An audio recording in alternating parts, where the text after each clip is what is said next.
예, 사람이 하루에 얼마만큼의 말을 할까요? 여러분 연령대마다 틀리고 또 사람마다 다르겠지만 최근에 통계가 나온 게 있습니다. 한 심리학 저널에 25세부터 64세까지 가장 활동이 왕성한 25세부터 64세 연령대에 남성은 하루에 18,570단어를 사용하고 여성은 동일한 연령대를 조사해 보니까 3,000단어를 더 써요. 그래서 여성이 21,845단어를 사용하는 것으로 나타났습니다. 이 실험은 미국의 애리조나 대학 심리학과의 마티아스 벨 교수팀이 4개국의 2,197명에게 휴대용 녹음 장치를 부착해서 수집한 데이터를 분석한 결과인데, 여자가 남자보다 좀 더 말을 하지만 3,000단어 더 많지만 평균적으로 2만 단어 정도를 말을 하는 것으로 그렇게 나타났습니다. 근데 이게 어느 정도 말인지 확 와닿지가 않아요. 하루에 2만 단어 정도 얘기하면 어느 정도 얘기하는 것인가? 그래서 환산을 해봤습니다.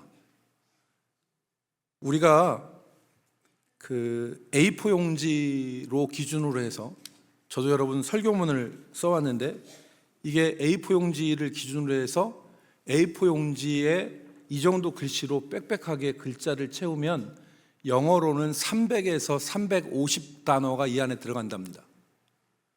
한 장에 300에서 350단어가 들어가는데 2만 단어면은 이 A4 용지에 쉬운 5장에서 65장 정도의 분량이 됩니다. 그러니까 하루에 사람이 말하는 것이 석사 논문급 논문 한 편 정도의 말을 하는 겁니다. 그러니까 상당히 말을 많이 하는 거죠. 근데 다 그러느냐? 그렇지 않아요. 어떤 사람은 하루에 100단어 이하로 말하는 사람도 있답니다. 하루에 100단어 이하. 우리가 흔하게 3단어 말한다잖아요. 경상도 사람들이. 밥 먹었냐, 그 다음에 애는, 그 다음에 자자, 이 3가지 단어만 하루에 얘기한다는데 이렇게 적게 얘기하는 사람도 있습니다. 철학자 하이데거가 언어는 존재의 집이다 라는 유명한 말을 했습니다. 인간은 언어라고 하는 집 안에서 살아가는 존재다. 그러니까 언어가 단순히 표현의 도구, 소리가 아니라 인간이 사는 집과 같다는 거예요. 자신이 한 말과 그 한 말에 둘러싸여서 사람이 살아간다는 것입니다. 마치 누에고치 애벌레가 자기 입에서 뽑아낸 그 실로 자기를 감싸서 그 안에서 누에고치 애벌레가 존재하는 것과 같이 사람은 자기 언어라고 하는 집에서 살아가는 것이다. 하이데거가 그렇게 말을 했습니다. 여러분, 말의 중요성은 새삼스러운 주제가 아닙니다. 우리의 조상들이 말의 중요성에 대해서 한마디로 이야기를 했습니다. 말 한마디로 천냥빚을 갚는다. 말이 관계에 있어서 얼마나 중요한 것인가를 단적으로 말하는 것이 말 한마디로 천냥빚을 갚는다는 거예요. 같은 의미에서 말의 오염은 관계의 오염을 가지고 옵니다. 사람과 사람을 관계하고 이어주는 것이 말인데 이 말이 오염되면 관계가 오염되는 거예요. 말 자체만 오염되는 게 아니라 관계가 오염되는 것입니다. 여러분, 이틀 전에 2월 27일에 인도의 한 지방에서 스리카쿨람이라고 하는 지방에서 150여 명의 설사 환자가 발생하고 그 중에 한 명이 사망을 했습니다. 인도 당국에서 이 150명의 설사와 한 사람이 죽음에 대해서 역학조사를 해봤더니 식수에서 대장균 박테리아가 검출이 됐습니다. 그게 원인이었습니다. 왜 식수에서 대장균이 들어갔느냐? 조사해 보니까 상수도 배관이 오염된 거였어요. 어떤 사람들이 물을 얻기 위해서 상수도 라인을 불법 연결을 하였고 그 불법 연결하는 과정 가운데서 가축 배설물과 같은 오염이 상수도관을 오염시킨 것이 원인이었다고 합니다. 이와 같이 말이라는 것은 사람과 사람을 이어주는 파이프라인과 같은 것인데 이 말이 오염되면 사람도 오염되는 거예요. 관계도 오염되는 거예요. 그렇기 때문에 이 말이 중요하다는 것을 우리는 알고, 여러분 뉴스를 보시는데 요즘에 말로 인해서 얼마나 많은 사회적 문제가 일어납니까? 얼마나 많은 사회적 문제가 일어나요. 얼마 전에 모 장관 후보 된 사람 말 때문에 자기가 데리고 있던 그 조경과 보좌관한테 막말해서, 그리고 부산에 있는 한 교회 목사님이 부교육자들한테 한 말 때문에 지금 대한민국이 발칵 다 뒤집어지지 않았어요. 그래서 오늘 물론 제가 그것 때문에 이 설교를 준비한 건 아닙니다. 제가 미리부터 그 3월 달에는 그리스도인의 말과 언어에 대해서 설교를 해야 되겠다 이렇게 생각을 하고 준비를 했는데, 그래서 오늘 우리의 말과 언어를 다시 한번 생각해 볼 필요가 있다. 그리고 오늘부터 3주 동안 하나님의 말씀으로 우리의 언어를 비추어 볼 수 있기를 바랍니다. 첫 번째로, 언어는 하나님이 주신 선물이자 능력이라는 것을 우리가 기억해야 됩니다. 말은 단순히 우리의 생각과 우리의 감정을 표현하고 쏟아내는 그러한 도구가 아니라 하나님이 우리에게 주신 선물이요 능력이다. 오늘 성경이 우리에게 그것을 교훈합니다. 말은 단순한 소리가 아니다.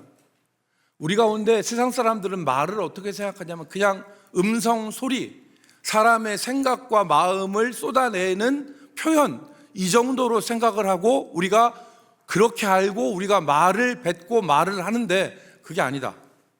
성경은 말과 언어는 하나님이 주신 선물이요 능력이다 라는 것을 말씀을 합니다.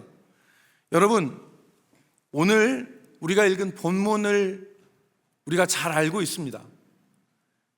오늘 우리가 읽은 본문에 보면 아담이 한 행동과 아담의 말이 기록되어 있죠. 아담이 어떤 일을 했습니까? 하나님이 지으신, 하나님이 천지창조할 때 흙으로 만드신 각종 들짐승들과 그리고 각종 새들을 하나님이 아담에게 가까이 가게 하시니까 아담이 그 짐승들, 그 생물들의 이름을 져줘요.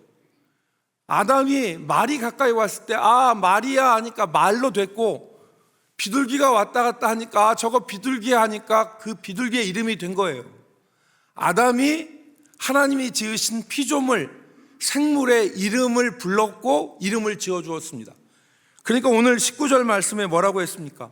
아담이 각 생물을 부른 것이 곧 그 이름이 되었다.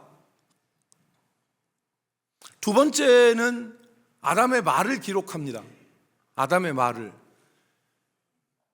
아담이 하나님께서 돕는 배필로 하와를 지어주셨을 때 하와를 보니까 아담이 뭐라고 했습니까? 이는 내 뼈 중에 뼈요 살 중에 살이로다. 이것만큼 기가 막힌 고백이 어디가 있겠습니까? 이는 내 뼈 중에 뼈요 살 중에 살이다. 이렇게 말을 했어요. 그런데 여러분, 우리가 이 성경을 읽으면서 왜 창세기에 이 문맥 가운데 아담이 동물들의 이름을 지은 것을 왜 기록하고 아담이 왜 하와에게 뼈 중에 뼈요 살 중에 살이라고 한 것을 말한 것을 기록했을까 하는 것을 한번 생각해 볼 필요가 있습니다. 이건 그냥 기록한 것이 아닙니다. 창세기 기자가 이 말씀을 기록한 것은 어떤 이유에서냐? 아담이 하나님의 형상으로 지음받은 존재이고 하나님을 대신해서 이 땅을 다스리는 대리 통치자라는 사실을 전달하려고 하는 데 목적이 있습니다. 여러분, 하나님의 대리 통치자로서 사람은 하나님을 닮았죠. 하나님과 유사성이 있는 거예요. 그걸 오늘 본문이 말씀하는데, 오늘 16절 말씀에 보면 하나님이 16절 말씀에 여호와 하나님이 그 사람에게 명하여 이르시되 동산 각종 나무의 열매는 내가 임의로 먹되, 하나님이 아담에게 할 일, 하지 말아야 될 일을 말씀하신 거죠. 이때 하나님이 말씀하시다는 히브리 동사는 아마르라는 말을 썼습니다. 아마르, 말하다라는 거예요. 그런데 놀라운 것은 뭐냐면 23절 말씀에 보면 아담이 하와를 향하여 이르되 이는 내 뼈 중에 뼈요 살 중에 살이라고 이른다 한 이 이르다는 말도 하나님이 말씀하셨다 할 때 쓴 동사 아마르를 똑같이 쓰고 있습니다. 하나님은 말씀하시는 하나님이고 말씀으로 세상을 창조하셨는데 하나님의 형상을 닮은 인간은 말하는 존재로 하나님이 지으신 거예요. 또 하나 있어요. 아까 아담이 한 행동, 그게 무엇입니까? 동물들의 이름을 지은 거예요. 오늘 우리가 읽은 말씀에 보니까 아담이 여러분 보십시오. 19절 말씀에 보세요. 19절 말씀에 보니까 여호와 하나님이 흙으로 각종 들짐승과 공중의 각종 새를 지으시고 아담이 무엇이라고 부르나 보시려고 그것들을 그에게로 이끌어 가시니 아담이 각 생물을 부르는 것이 곧 그 이름이 되었더라. 이 부른다는 것은 소리요 언어죠. 그런데 아담이 부르는 대로 그 이름이 되어진 거예요. 이게 아담의 독창적 행동이었냐? 아니에요. 하나님이 하신 일을 유사하게 한 것입니다. 왜 그러느냐? 여러분 창세기 1장 5절 말씀을 보세요. 1장 5절 말씀에 보면 하나님이 빛을 낮이라 부르시고 어둠을 밤이라 부르시니라. 이 부른다는 단어는 아담이 각 생물들을 부른 히브리 말의 코레라는 말이에요. 똑같은 단어를 써요. 하나님께서 빛을 낮이라 부르시고 어둠을 밤이라 부르신 것. 1장 8절에 하나님이 궁창을 하늘이라 부르셨다. 코레. 1장 10절 하나님이 묻을 땅이라 부르시고 모인 물을 바다라 부르시니, 이 하나님의 통치자적 행위를 지금 누가 하고 있는 거예요? 아담이 하고 있는 거예요. 그래서 성경이 지금 말씀하시는 것은 무엇이냐? 아담이 그냥 단순한 피조물이 아니라 하나님의 형상으로 지음받고 하나님의 대리 통치자로서 세상을 다스리는 존재임을 우리에게 전달하는 것입니다. 그런데 그 가운데 도구가 뭐예요? 말과 언어예요. 하나님은 이 세상을 통치하는 대리 통치자와 하나님의 형상으로서 우리에게 고유하게 주신 것이 바로 말과 언어라는 것을 말씀하는 것입니다. 말은 그래서 생각 없이 흘러나오는 대로 하는 게 아니라, 말은 생각 없이 흘러나오는 대로 사용하는 가치 없는 것이 아니라 하나님의 선물이요 하나님의 능력이라는 것을 우리가 붙잡아야 되겠습니다. 두 번째로, 그래서 말은, 사람의 언어는 단순한 소리가 아니에요. 권세와 능력임을 우리가 기억해야 됩니다. 말은 단순한 소리, 단순한 음성이 아닙니다. 하나님께서 하나님의 대리 통치자로 세워서 땅을 다스리게 한 사람에게 하나님의 형상으로 지음받은 사람에게 주신 선물이요 권능이 말인 것입니다. 하나님이 말씀으로 세상을 창조하셨습니다. 빛이 있으라 그러니까 빛이 있었고, 하나님이 나누이라 그러니까 나누어졌고, 하나님이 함께 모이라 그러니까 함께 모였어요. 말씀이 성취가 되는 역사가 일어났습니다. 오늘 하나님과 우리의 유사성을 생각할 때, 닮음을 생각할 때, 인간의 말도 그저 소리가 아니에요. 인간의 말도 하나님께서 그 말에 권세와 능력을 주신 것을 기억해야 됩니다. 그래서 우리 조상들이 이 말의 힘을 감지하지 않았습니까? 어떤 말을 했습니까? 말이 씨가 된다. 말이 씨가 된다. 인간의 말이 단순히 소리나 음성이 아니라 인생을 결정하는 힘이 있다는 것으로 이해한 것입니다.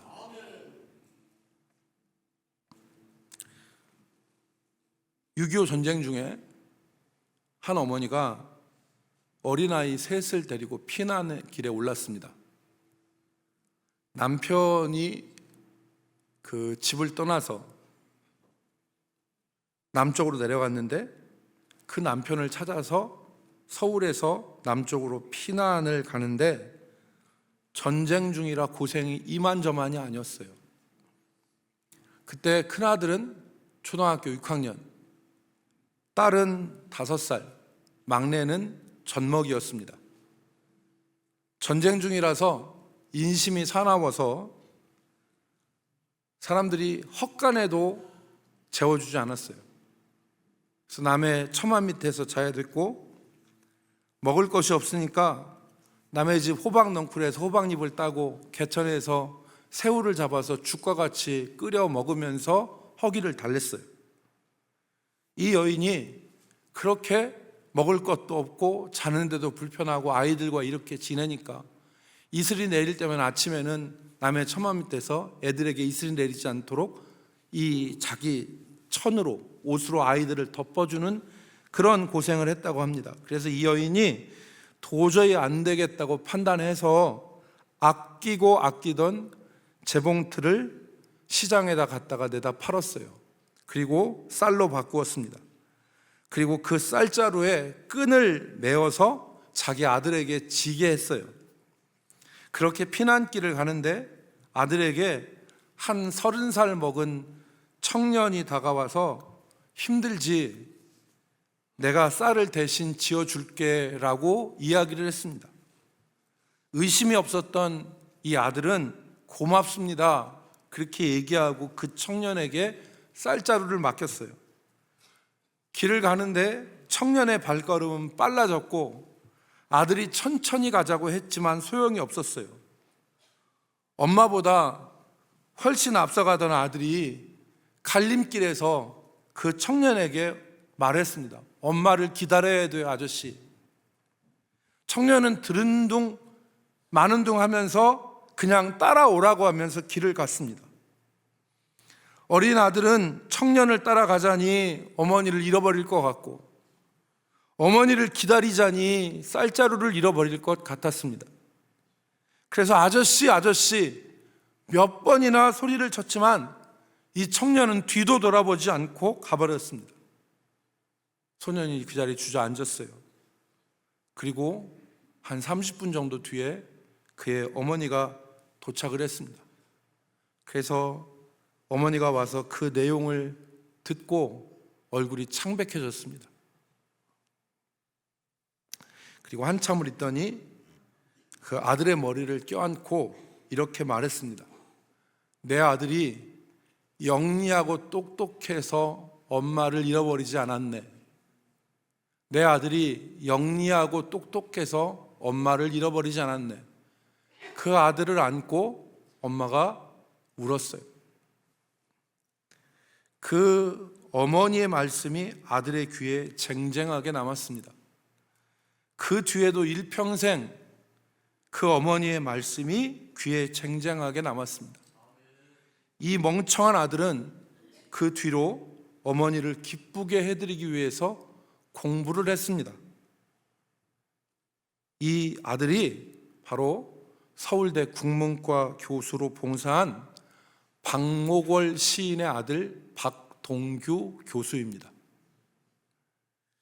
이 어머니가 아끼고 아끼던 재봉틀을 팔아서 쌀로 바꿨는데 그걸 간수하지 못하고 청년에게 빼앗겨버린 이 아들, 그 아들을 저와 여러분이라면 무엇이라고 했을까요? 멍청한 놈, 쌀자루를 잃어버려. 내가 너 때문에 산다 못 산다.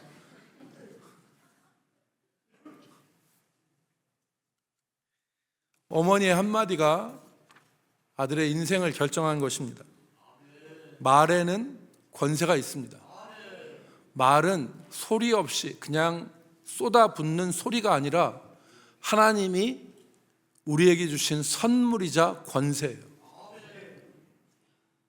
철학자들은 사람의 존재, 사람의 정체성을 뭘로 규정하냐면 그 사람이 들어온 말의 총합이 그 사람의 정체성이다. 사람이 어떤 사람이냐 하는 것은 그 사람이 살면서 들어온 말의 총합이 그 사람의 정체성이다 라고 규정을 합니다. 성경은 죽고 사는 것이 혀의 권세에 달렸다 그랬어요. 죽고 사는 것이 혀의 권세에 달렸다. 잠언 18장 21절 말씀에 죽고 사는 것이 혀의 권세의 힘에 달렸나니 혀를 쓰기 좋아하는 자는 혀의 열매를 먹으리라 말씀했습니다. 말은 단순히 쏟아내는 소리가 아니라 권세와 능력이 있는 하나님이 주신 선물이라는 것을 우리가 기억하기를 주의 이름으로 축복합니다. 세 번째, 마지막으로 우리가 말의 뿌리를 치료해야 된다 하는 말씀을 같이 나누고 싶습니다. 제가 서론에서 말씀드린 대로 사람은 하루에 2만 단어 이상을 말하면서 살아갑니다. 그런데 우리가 하는 말은 권세와 능력을 가지고 있기도 하지만 그 언어가 잘못된 경우도 많습니다. 이 박동규 교수의 어머니처럼 사람을 살리기도 하지만 말은 사람을 죽이기도 하고 이 말로 인하여 관계가 잘못되기도 하고 말로 인하여 인생이 비참해지기도 합니다. 잘못된 언어, 오염된 언어가 우리의 삶을 오염시키기도 합니다. 그래서 교회 안팎에서 말을 바로 하자, 말을 이쁘게 하자, 언어를 바꾸자, 언어의 습관을 교정해야 한다, 이런 말을 우리가 자주 합니다. 여기서 정말 중요한 사실이 하나 있는데 그게 바로 뭐냐면 표현하는 말이 아니라 말의 뿌리를 고쳐야 된다는 것입니다.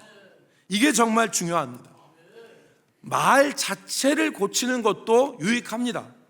예를 들어서 말할 때 부정적인 말 사용하지 않고 긍정적인 말 사용하자, 이렇게 해서 부정적인 말 사용하지 않는 것, 그리고 다른 사람한테 말할 때 명령조로 말하지 않고 부탁하는 형태로 말하자, 이 말 자체 표현을 바꾸는 것도 굉장히 의미 있습니다. 그런데 중요한 것은 말의 근본, 뿌리를 고치는 것입니다.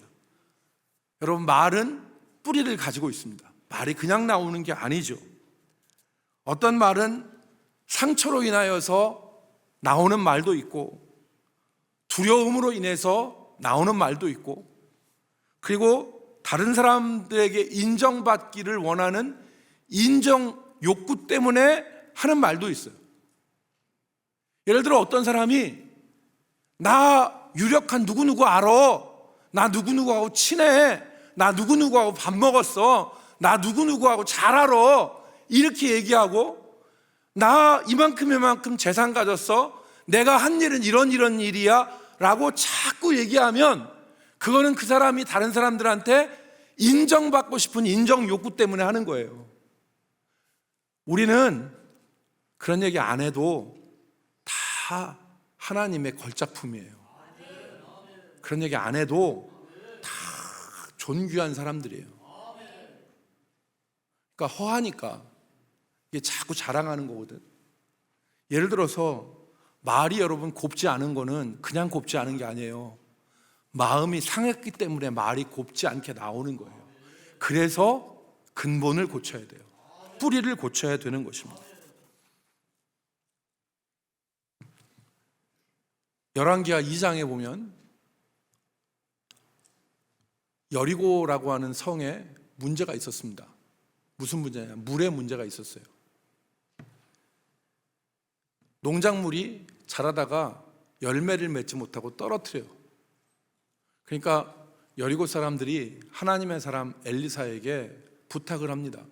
하나님의 사람이요, 이 성에 물이 좋지 않아서 농작물이 열매를 맺지 못하고 떨어집니다 라고 얘기하니까 엘리사가 어떻게 했냐면 여리고 성에 있는 사람들을 데려다가 물의 근원으로 올라가지요.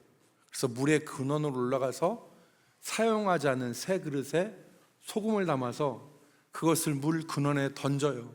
그랬더니 물 근원이 치료되어지는 역사가 일어났습니다. 언어란 것이 이런 거예요. 말의 근원, 뿌리를 고쳐야 되는 것입니다. 그래야 말의 표현도 달라질 수 있습니다. 그러면 어떻게 고칠 수 있을까요? 타락한 인간의 언어를 어떻게 복음적 언어로 회복시킬 수가 있을까요? 그것은 들음에 있습니다. 말하는 것은 듣는 것과 연결되어 있어요. 여러분, 듣지 못하면 말하지 못합니다. 우리의 말이 뿌리, 근본적으로 고쳐지려면 듣는 일을 잘해야 돼요. 로마서 10장 17절 말씀에 그러므로 믿음은 들음에서 나며 들음은 그리스도의 말씀으로 말미암았느니라 그랬어요. 타락한 언어는 들어야 돼요. 뭘 들어야 되냐면 그리스도의 말씀을 들어야 돼요. 그래야지 이 언어가 바뀌는 거예요. 여러분 가운데 지금 이 말씀을 듣고 이렇게 생각하시는 분이 계실 거예요. 아니 목사님, 우리가 매주 설교를 듣고 신앙생활 시작하면서 말씀을 계속해서 읽고 듣는데 우리의 말과 우리의 언어가 바뀌지 않습니다. 그런데 목사님이 말씀을 들어야지만이 고쳐진다고 하는 방책을 내놓았는데 이거 소용없는 거 아닙니까? 여러분 정말 그럴까요? 정말 내가 그리스도의 말씀을 듣고 있습니까? 매주 우리가 말씀을 듣는다고 듣지만 내 생각과 다르면 듣지 않고 들어도 내가 듣고 싶은 말만 듣지 않습니까? 진짜 중요한 것은 하나님의 말씀을 듣는 거예요. 하나님의 말씀을 듣는 것입니다. 하나님의 말씀이 내 귀에 들리고 그 들은 말씀이 내 속을 치료하면 내가 나오는 말도 치료되어 나오는 것입니다. 그래서 성경은 듣는 것의 중요성에 대해서 말해요. 듣는 것의 중요성에 대해서. 이사야 50장 4절 말씀에 주 여호와께서 학자들의 혀를 내게 허락하사 나로 말로 권고한 자를 어떻게 도와줄 줄을 알게 하시고 아침마다 깨우치시되 나의 귀를 깨우치사 학자들과 같이 알아듣게 하셨도다. 어떻게 말로 권고한 자를 도와줍니까? 사람을 죽이는 게 아니라 사람을 살리고 권고한 자를 살리는 이 말의 온전한 회복이 어디에서 시작됩니까? 아침마다 깨우치시되 나의 귀를 깨우치사 학자같이 알아듣게 하셨도다. 들어야 되는 거예요. 들어야 되는 거. 그리스도의 말씀을 들어야 되는 것입니다. 그 말씀을 들을 때 그 말씀이 나를 치료하는 거예요. 사랑하는 성도 여러분, 말은 하이데거의 말처럼 우리 존재의 집입니다. 우리는 말 가운데서 살아갑니다. 그리고 그 말이 우리의 인생을 결정합니다. 특별히 하나님의 형상으로 하나님의 대리 통치자로 살아가는 우리 성도들에게 있어서 말과 언어는 하나님이 주신 선물이요 능력입니다. 이 언어가 오염되어서 고통과 비극이 가시처럼 우리를 찌르는 것이 아니라 오늘 하나님이 주신 권능과 권세로서 우리가 사람을 살리고 아름다운 세상을 만들어가는 우리의 언어가 되기를 간절히 소망합니다. 그래서 우리 교회에 말로 인하여서 상처받고 말로 인하여서 고통받고 말로 인하여서 어려움 당하는 것이 아니라 우리가 믿음이 이만큼 자라서 우리가 믿음 생활 이만큼 했는데 우리의 말이 새로워져서 우리의 말의 근본과 뿌리가 고쳐져서 정말 열매가 맺히지 않고 떨어지는 것이 아니라 열매가 떨어지지 않고 열매가 풍성한 신앙생활이 될 수 있기를 소망합니다. 사랑하는 성도 여러분, 한 주간도 우리의 말과 언어를 하나님 앞에 내놓으시면서 기도하시고 그리고 우리의 말이 사람을 살리고 세상을 아름답게 하는 말이 될 수 있도록 기도하는 한 주가 되시기를 주의 이름으로 축복합니다. 기도하겠습니다. 하나님 아버지, 오늘 우리에게 구원의 큰 은혜를 주시고 하나님의 자녀로 살아가게 하신 은혜를 감사드립니다. 오늘 우리에게 선물과 능력으로 주신 말과 언어를 하나님께서 원하시는 사람을 살리고 교회를 세우고 세상을 아름답게 하는 언어가 되게 하여 주옵소서. 성령이여 깨닫게 하시고 성령이여 주의 말씀으로 우리의 속사람을 고쳐 주옵소서. 예수님의 이름으로 기도 올리옵나이다. 아멘.